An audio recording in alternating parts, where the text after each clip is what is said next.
Best health packages up to 80% discount. Tirumala Diagnostics. నమస్తే సురేష్ గారు. నమస్కారం అండి ఉషా గారు.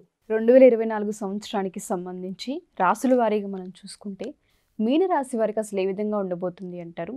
చాలామంది కొత్త సంవత్సరం మొదలవుతుందంటే ఈ సంవత్సరం అసలు ఏ విధంగా ఉందో, వర్షఫలం ఏంటో తెలుసుకోవాలని అనుకుంటూ ఉంటారు.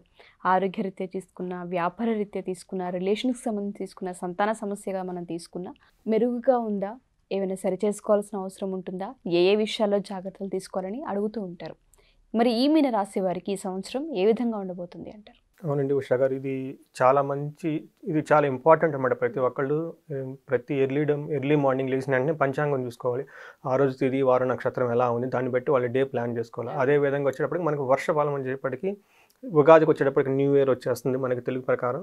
అక్కడ ఆ రోజు ఉగాది పంచాంగ శ్రవణం అవన్నీ ఏంటంటే రాబోయే సంవత్సరం అంటే ఎలా ఉంది. అలానే ఇప్పుడు వచ్చేటప్పటికి కొంచెం మారిన ట్రెండ్ని బట్టి న్యూ ఇయర్ జనవరి 1 అనుకుంటాను. అక్కడి నుంచి కూడా చూసుకోవడం అనేది ప్రతి ఒక్కరి రెస్పాన్సిబిలిటీ, బాధ్యత అండి.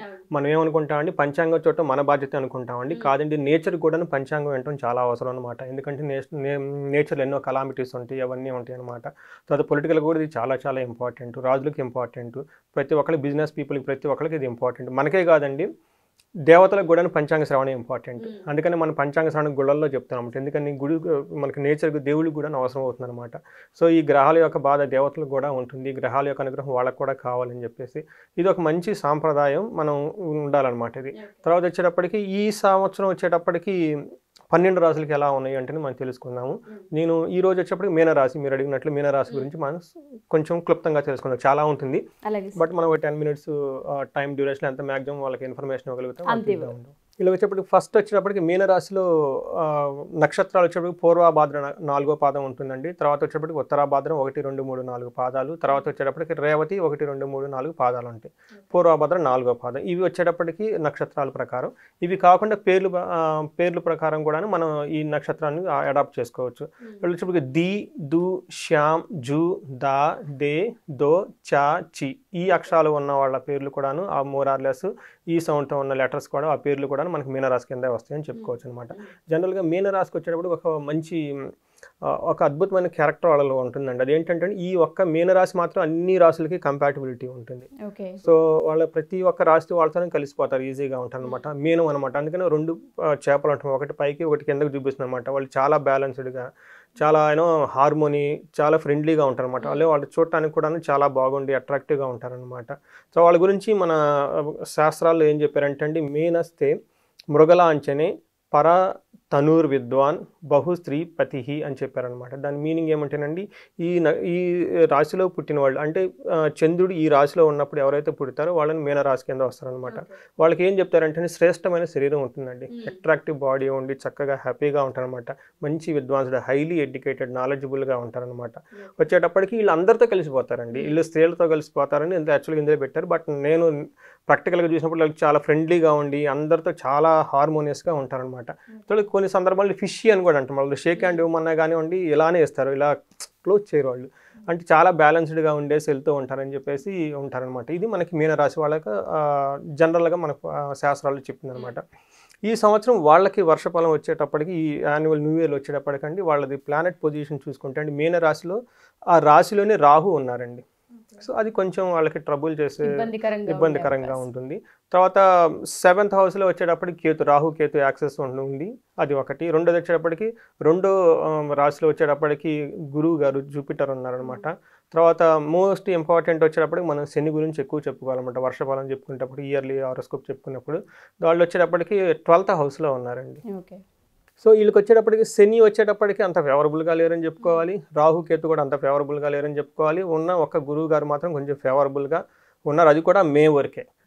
తర్వాత మే తర్వాత కూడాను వాళ్ళకంతా సరిగా లేదు, ఇబ్బందికర పరిస్థితులు. వీటన్నిటికి మించి వీళ్ళకి ఏలినాటి శని నడుస్తూ ఉంది, బిగినింగ్ స్టేజ్లో ఉన్నారు కాబట్టి. సో అప్పటిదాకా ఉన్న సిచ్యువేషన్, ఒక స్మూత్గా వెళ్తున్న వ్యవహారం అంతా తారుమారు అవుతూ ఉంటుంది. ఇప్పటిదాకా వీళ్ళకి ఎవరెవరు సపోర్ట్ ఇచ్చారో వాళ్ళు సపోర్ట్ ఇవ్వరు. తర్వాత ఇప్పటిదాకా వీళ్ళని ఎవరైతే పుష్ ఇచ్చారో వాళ్ళు రివర్స్లో వచ్చేసి ఎదురు దిగటం లాంటి సిచ్యువేషన్లు వస్తాయి అనమాట. సో కొంచెం టఫ్ అయిన సిచ్యువేషన్ అని చెప్పుకోవాలి. జాగ్రత్తలు అయితే చాలా ఎక్కువగా చాలా ఎక్కువగా తీసుకోవాలి. మనం డీటెయిల్స్ చూద్దాం. Sure sir. సో వీళ్ళకి వచ్చేటప్పటికి సాటర్న్ 12th హౌస్లో ఉండటం వల్ల మనకి శాస్త్రాల్లో ఏం చెప్పారంటే అండి, మానహాని మనక్లేశ కృషి భోజన మల్పశ నిత్య సంవాద దారిద్ర్యం ద్వాదశ స్థానగే శను అని చెప్పేసి మనకు ఒక శ్లోకంలో చెప్పారనమాట. ఈ ఒక్క శ్లోకం అర్థం చేసుకుంటే వాళ్ళకి మొత్తం అర్థమైపోయినట్లే. వాళ్ళకి ఏమంటే ధనానికి సంబంధించి కీర్తి ప్రజలకు సంబంధించి హాని కలుగుతుంది. అది ఫస్ట్ ఓపెనింగ్ సెంటెన్సే చెప్పేసి 7 నాటి శనిలో ఫస్ట్ తీసుకోవాల్సిన కేర్ అదనమాట. డబ్బుకి సంబంధించి కీర్తి ప్రదేశాలకు సంబంధించి వాళ్ళకి చాలా హాని కలుగుతుంది. రెండోది వచ్చేటప్పటికి కృషిర్ భోజన మల్పశ అంటే మనం ఏదైనా కష్టపడితే దానికి సంబంధించిన రిజల్ట్ రాదు, కష్టమే మిగులుతుంది లాస్ట్కి. తర్వాత వచ్చేటప్పటికి భోజనానికి సంబంధించిన సరిగ్గా తినలేము అనమాట మనం.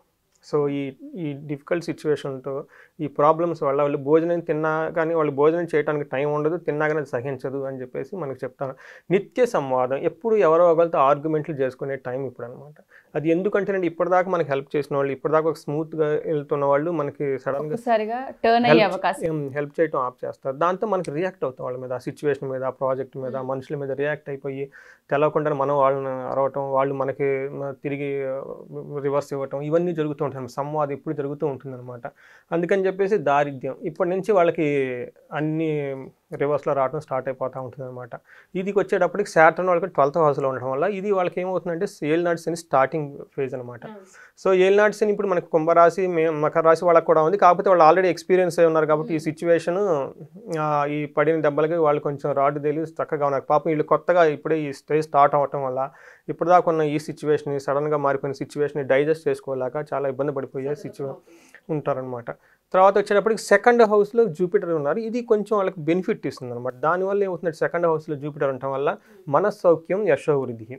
ఒక పక్క జూపిటర్ డ్యామేజ్ చేస్తున్నా జూపిటర్ ఉండటం వల్ల ఏమవుతుందంటే మళ్ళీ మనసుగా కొంచెం కొన్ని సిచ్యువేషన్లు హ్యాపీగా ఉండేసి వాళ్ళ కీర్తి ప్రదేశాలు మళ్ళీ తిరిగి వచ్చే ఛాన్సెస్ ఉందన్నమాట.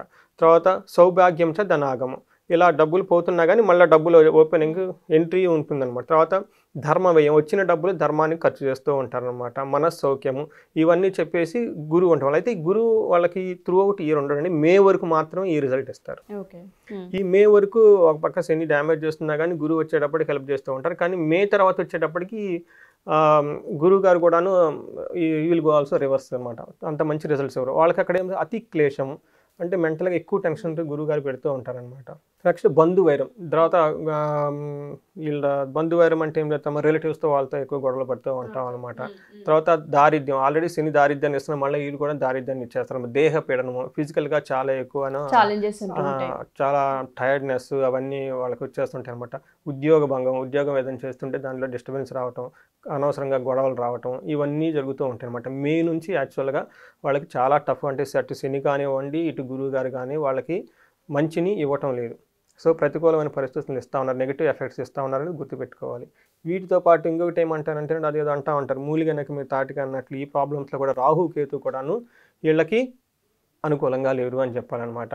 సో వీళ్ళకి ఏమవుతుందంటే ఈ జన్మరాశిలో రాహు ఉండటం వల్ల అవి ఏమంటారు ప్రమోషన్స్ అని కాదండి, ఒక చోట నుంచి ఇంకో చోట జాబ్ బదిలీ అవ్వటం కానివ్వండి, ట్రాన్స్ఫర్స్ కానివ్వండి, హెల్త్ రిలేటెడ్ ఇష్యూస్ కూడా ఇంకా ఫర్దర్గా కాంప్లికేటెడ్ చేస్తూ ఉంటాయి.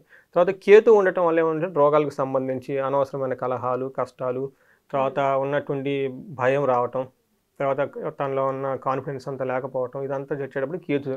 సో ఏమవుతుందంటే 4 మేజర్ ప్లానెట్స్ వాళ్ళకి అనుకూలంగా లేవు అని చెప్పాలన్నమాట. సో ఈ టైంలో వాళ్ళు చాలా చాలా కేర్ఫుల్గా ఉండాల్సిన రాశి ఎవరైనా ఉన్నారంటే ఈ 12 రాశులు మీన రాశి వాళ్ళే అనమాట. ఓకే, మీరు చెప్పినట్టుగానే ఎందుకు అంటే సార్ ఇప్పుడే వాళ్ళకి స్టార్ట్ అవబోతుంది ఏలినాటి శని కాబట్టి చాలా ప్రాబ్లం ఉంటాయి. ఫినాన్షియల్గా దెబ్బతింటారని చెప్తున్నాం, ఆరోగ్యం పోతుందని చెప్తున్నాం, బంధువులు రిలేషన్లో కూడా కొంత మిస్కమ్యూనికేషన్స్ ఎక్కువగా కనిపిస్తున్నాయని చెప్తున్నాం. కాబట్టి వారందరూ అడిగేది ఏంటంటే ఉపశమనం కోసం దైవారాధన కానివ్వండి, ఆధ్యాత్మికంగా కానివ్వండి ఏమైనా చెయ్యొచ్చా అని కూడా అడుగుతూ ఉంటారు. అయితే వీళ్ళకి కెరీర్ వైజ్ కొంచెం బెటర్గా ఉంటుందండి. అయితే కెరీర్లో అంత పెద్ద మరీ నష్టపోయి అంత అయితే ఉండదు. కాకపోతే కొంచెం కెరీర్ వైజ్ ఎందుకంటే జూపిటర్ దృష్టి ఉంటుందండి, దృష్టి ఉండటం వల్ల ఆస్పెక్ట్ అంటాం కదా, ప్రమోషన్ కానీ గ్రోత్ కాన్ఫ్లిక్ట్ వచ్చి అనేది డిసెంబర్ అక్టోబర్లో మాత్రం కేర్ఫుల్గా ఉండాలి. ఈలోపు మాత్రం చాలా బాగుంది.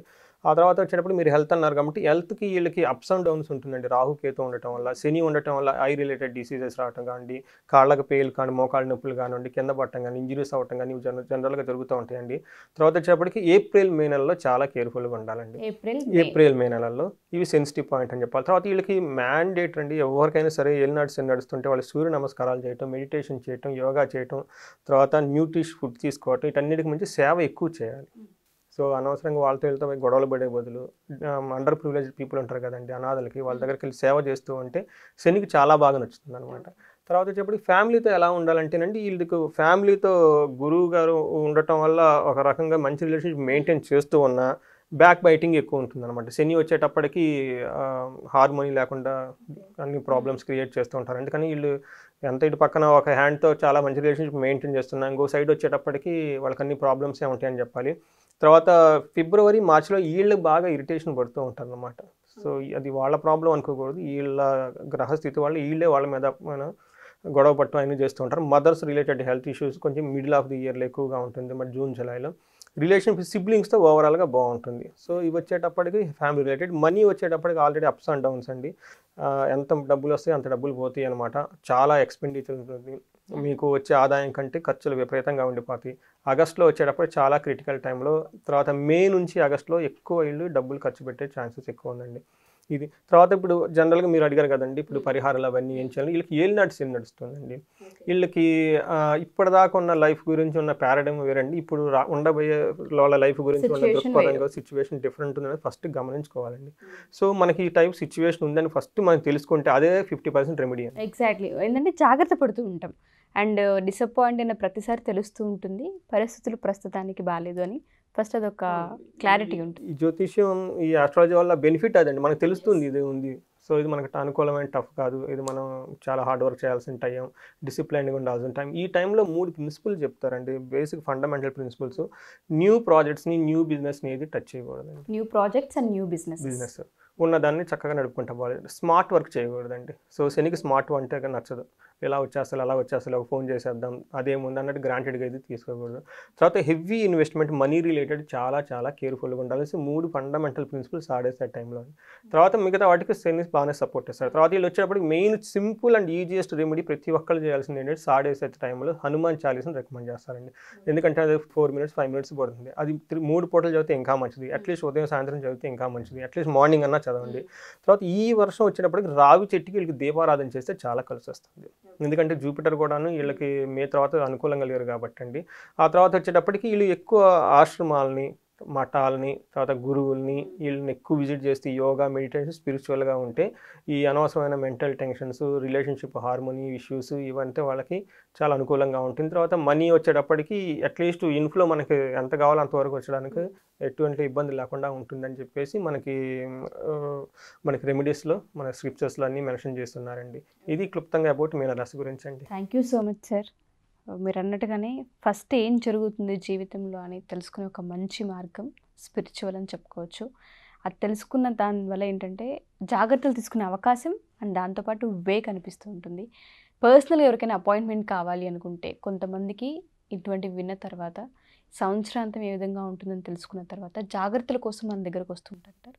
అపాయింట్మెంట్ కావాలనుకుంటే ఆన్లైన్ కానివ్వండి, ఆఫ్లైన్ కానివ్వండి మనం తీసుకునే అవకాశం ఉంటుంది అంటారు. అవునండి, నా ముఖ్య ఉద్దేశం ఏమంటేనండి, ఇది మన సైన్స్ అండి, వేదిక్ నాలెడ్జ్, వేదిక్ సైన్స్. ఇది మన యాన్సిస్టర్స్ మనకు అంతా పెట్టేసింది, మన రిష్లు అంతా స్క్రిప్చర్ ఫామ్లో పెట్టేశారు. అట్లీస్ట్ మనం దాన్ని ఇది ఏముంది అని తెలుసుకోగలగాలండి. ఏముంది దాన్ని మన లైఫ్కి డే టు సంబంధించి కష్టాలు పడకుండా జాగ్రత్తగా చక్కగా స్మూత్గా మనం ఎలా ఎదగాలి అనే దానికి మనం ఆ జ్ఞానాన్ని మనం వాడుకోవాలండి, అంతే తప్ప వేరే ఏం లేదు. సో ఎవరన్నా కానీ ఇది నేను ప్రిపేర్ చేయడం నాకు గంటన్నర పట్టింది, మీరు కొంచెం నేర్చుకొని దీని కనుక మీ ఫ్యామిలీ మెంబర్స్ మొత్తాన్ని మీరే వర్షఫలం తయారు చేసేసుకోవచ్చు. సో అలా మనం ఎవరైనా కావాలని ఇంట్రెస్ట్గా ఉంటే మనం వాళ్ళకి నేర్పొచ్చండి. ఏదైనా కోర్స్ లాగా 1 weekలో వాళ్ళకి వచ్చేస్తుంది, ఇది పెద్ద ఇదేం కాదు అనమాట. ఒక 100 శ్లోకాలు 120 శ్లోకాస్ ఉంటే దాని మీనింగ్స్ అవి తెలుసుకొని దానికి ఒక స్ట్రక్చర్ ఉంటుంది అనమాట. ఆ స్ట్రక్చర్లో చేసుకుంటే వాళ్ళకి వర్షఫలం చేసేసుకోవచ్చు, అదొకటి చేయొచ్చు. ఇది కాకుండా ఇది ఏమంటేనండి, ఇది మనకు బ్రాడ్గా వస్తుంది అనమాట. ఇన్ డీటెయిల్గా కావాలంటే ఇప్పుడు శనికి వచ్చేటప్పటికి మళ్ళీ ఆస్పెక్ట్ అంటారు, వేరే దృష్టి అని అంటారు, తర్వాత టైమింగ్స్ అని ఉంటుంది. వీటన్నిటి బట్టి మనకి ఏమైనా కావాలనుకుంటే జాతకరీత్యా కొంత ఇండివిజువల్గా హారోస్కోప్ను మనం అనాలిసిస్ చేసి వాళ్ళకి ఇంకా డీటెయిల్గా క్లియర్గా మనకి ఇవ్వచ్చు విత్ డేట్స్, ఏ డేట్స్కి ఏది వస్తుందని చెప్పేసి అది వాళ్ళకి యూజ్ అవుతుంది. అది మనకి స్క్రీన్ మీద కనిపిస్తున్న నెంబర్ కనుక కనెక్ట్ అయితే మనం వాళ్ళకి కౌన్సిలింగ్ ఇవ్వచ్చు వాళ్ళకి. Sure sir, thank you sir, thank you so much. Thank you అండి ఉషా గారు. సో ఎవరైనా సరే మా ఈ ఎపిసోడ్ చూసిన తర్వాత పరిహార రీత్యా లేదా జాతక రీత్యా డేట్ ఆఫ్ బర్త్ రీత్యా ఏదైనా ఇంకొంచెం తెలుసుకోవాలి, దానికి తగ్గట్టుగా మనం జాగ్రత్తలు తీసుకోవచ్చు అన్న ఆ ఒపీనియన్ కనుక మీకుంటే ఖచ్చితంగా సురేష్ గారు అపాయింట్మెంట్ తీసుకుంటుంటారు. ఆన్లైన్ కానివ్వండి, ఆఫ్లైన్ కానివ్వండి అవైలబుల్గా ఉంటారు. కింద స్క్రోల్ అవుతున్న కాంటాక్ట్ నెంబర్ని కాంటాక్ట్ చేస్తే సురేష్ గారి టీం మీకు పూర్తి వివరాలు అందిస్తారు. Thank you.